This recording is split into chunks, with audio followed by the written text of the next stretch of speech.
राहुल और प्रिया का प्यार स्कूल से शुरू होकर कॉलेज तक पहुंच चुका था। दोनों एक दूसरे से बेहद प्यार करते थे और दोनों ने एक साथ ढेर सारे सपने देख रखे थे। अपने खुशहाल जिंदगी के राहुल का यह आखिरी साल था। कॉलेज में शाम को मिलने की बात कहकर प्रिया ने फ़ोन काट दिया था। राहुल ने घड़ी देखी तो अभी दिन के 3 बज रहे थे। वह प्रिया से मिलने के लिए बेचैन हो रहा था। आज राहुल ने महसूस किया कि प्रिया की आवाज़ में एक बेचैनी सी थी। शाम होने को आई थी। अचानक राहुल के घर की घंटी बजी और इससे पहले कि राहुल दरवाजे तक पहुंचा, उसकी मां ने दरवाज़ा खोला। वह प्रिया ही थी। उसने राहुल की मां को नमस्ते किया और सीधे राहुल के कमरे की तरफ बढ़ गई। राहुल की मां उनके प्यार के बारे में पता था, इसलिए वह मुस्कुराकर रह गई। राहुल की मां ने कहा, राहुल मैं चाय बना रही हूँ। राहुल ने कहा, ठीक है माँ। फिर राहुल ने प्रिया को गले लगाया। राहुल की बाहों में सिमटी प्रिया ने अचानक अपना सर राहुल की तरफ उठाया। राहुल का जैसे सीना फट गया हो। प्रिया की तरफ देखकर प्रिया की आंखों में आंसू भरे हुए थे। राहुल समझ नहीं पाया कि अचानक से क्या हो गया। फिर उसने सबसे पहले प्रिया के आंसू पोंछे और राहुल ने प्रिया से पूछा, क्या हुआ जान, तुम रो क्यों रही हो? इतना सुनते ही प्रिया जैसे और टूट गई और बिना आवाज़ के वह और रोने लगी। उसकी आंखों से निकलते आंसू राहुल का सीना चीर रहे थे। राहुल से रहा नहीं गया और उसने सबसे पहले दरवाज़ा बंद किया ताकि प्रिया के रोने की आवाज़ कमरे से बाहर न जाए। फिर उसने प्रिया को अपने बिस्तर पर बिठाया और खुद नीचे फर्श पर बैठ गया।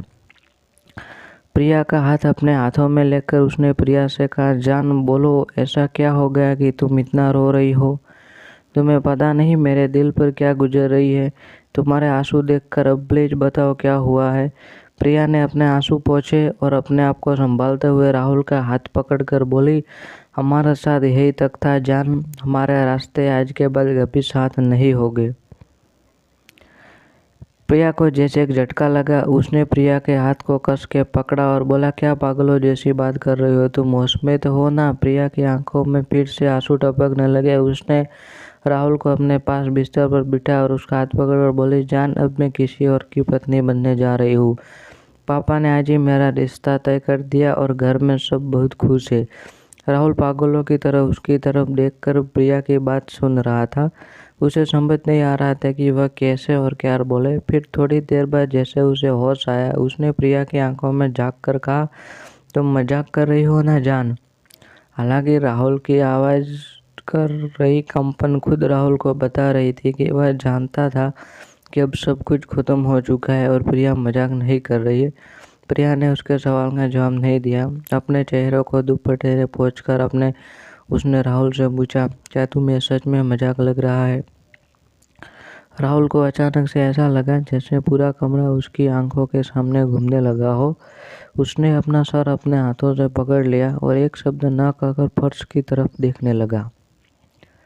सब कुछ धुंधला सा दिख रहा था उसे, क्योंकि उसकी आंखों में आंसू भर आए थे जो अभी अभी उसकी बचपन की मोहब्बत प्रिया ने उसे तोहफे में दिए थे। प्रिया से बिस्तर से उठी और दरवाजे की तरफ आगे बढ़ी। राहुल अभी भी वैसा ही बैठा हुआ था। प्रिया ने जब राहुल का नाम लेकर पुकारा तो राहुल हैरान होकर प्रिया की तरफ देखने लगा। आज तक जो प्रिया उसे जान के अलावा और कुछ नहीं कहती थी, आज शादी तय होते ही उसे उसके नाम से बुला रही थी। अचानक जैसे राहुल को होश आया, उसके चेहरे पर आंसुओं को साफ देखा जा सकता था। उसके होठों पर एक दर्द भरी मुस्कुराहट थी। उसने प्रिया की तरफ गौर से देखा और बोला, तुम यह कहने वाली हो ना कि मैं तुम्हारी शादी में कोई बाधा न डालूं? ने यह सुनकर सर झुका लिया और हल्के से बोले, हाँ राहुल, यही कहना था। मुझे पूरी उम्मीद है कि तुम मेरे हालात समझोगे और कुछ भी ऐसा वैसा नहीं करोगे जिससे यह शादी टूटे या मेरी या मेरे घर वालों की बदनामी हो। राहुल हैरानी से प्रिया को देखता रह गया। यह था उसके बचपन का प्यार, जिसने यह तक पता नहीं थी कि वह ऐसा कुछ करने की सोच भी नहीं सकता जिससे प्रिया या उसके घर वालों का कोई नुकसान हो। क्या इतना ही जानती थी प्रिया उसे राहुल प्रिया से कुछ कहने वाला था मगर फिर रुक गया।